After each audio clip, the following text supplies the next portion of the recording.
आहे। आणि आता क्रीडावृत्त।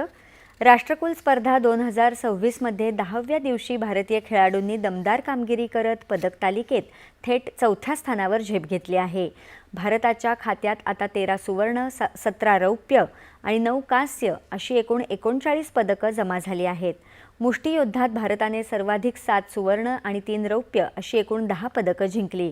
पॅरा ॲथलेटिक्समध्ये 3 सुवर्ण, 2 रौप्य आणि 1 कांस्य, ॲथलेटिक्समध्ये 5 रौप्य आणि 5 कांस्य, पॅरा भारोत्तोलनमध्ये 1 कांस्य, जुडोमध्ये 2 सुवर्ण, 1 रौप्य आणि 1 कांस्य, तर भारोत्तोलनात 1 सुवर्ण, 6 रौप्य आणि 1 कांस्य अशी पदकांची कमाई केली। दरम्यान राष्ट्रकुल क्रीडा स्पर्धेचा आज समारोप होणार आहे। समारंभात सुवर्ण पदक विजेती मुष्टियोद्धा जास्मिन लंबोरिया भारताची ध्वजवाहक असेल। यावेळी 2030च्या राष्ट्रकुल क्रीडा स्पर्धांचं यजमानपद अधिकृतपणे भारताकडे सुपूर्द करण्यात येणार आहे। भारताची 17 वर्षीय